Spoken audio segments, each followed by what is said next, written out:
প্রায়। তো এবারে আমি কথা বলবার জন্য বিনীত অনুরোধ করব আমাদের কথকের অন্যতম উপদেষ্টা, যিনি এই কথকের প্রোগ্রামের জন্য প্রায় 10 দিন ধরে এই নাগেশ্বরীতে অবস্থান করছেন, ঢাকা থেকে এসেছেন, আমার শ্রদ্ধেয় বড় ভাই বিশিষ্ট কবি জনাব মোহাম্মদ মশিয়ার রহমান।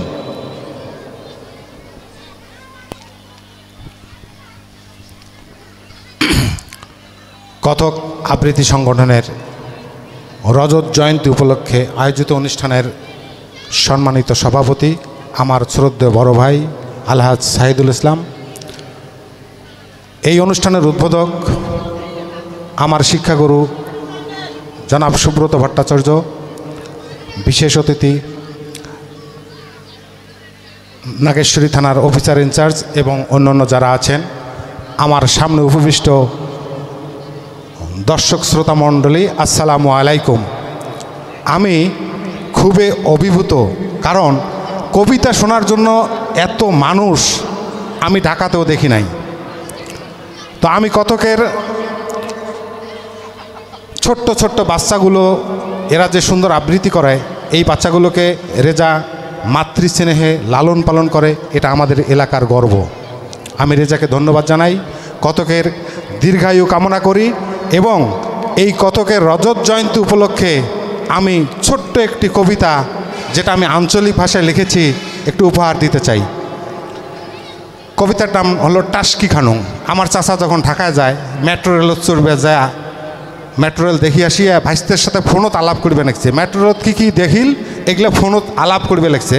তা আমি এই আলাপগুলো শুনিয়া আমার ছন্দরসের মাধ্যমে আমি একটু লেখার চেষ্টা করলাম।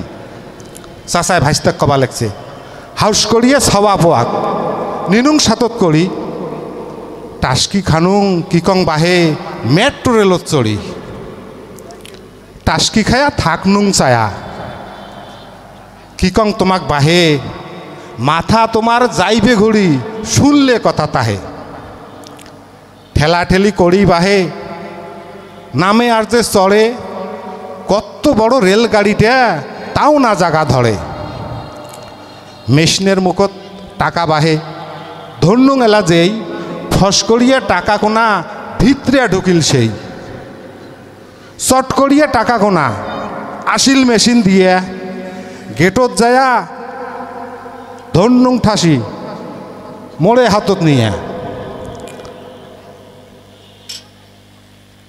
সাথে সাথে গেট খুলি গেল, টাস্কি আরো খানু কি আশ্চর্য কারবার বাহে মনত শান্তি পানু, ফস করিয়া গেট খুলি যায়, বন্ধ হয় ফস করি, গড় করি উপরে উঠনুং সিঁড়িত বাহে চড়ি, শোঁ করি মেট্রো আসিল মন কোনা গেল ভরি, ফস করিয়া গেট খুলি গেল ঢুকনুং যে চট করি, ভিতরে ঢুকি শান্তি পানুং ঠান্ডা বাতাস পায়া,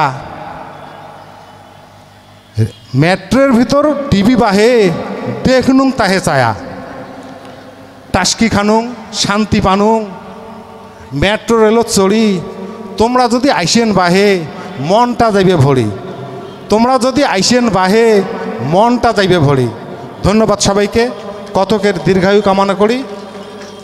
আর এই দর্শক শ্রোতা যারা আছেন তাদের প্রতি কৃতজ্ঞতা জ্ঞাপন করি, আমার জন্য দোয়া কামনা করি।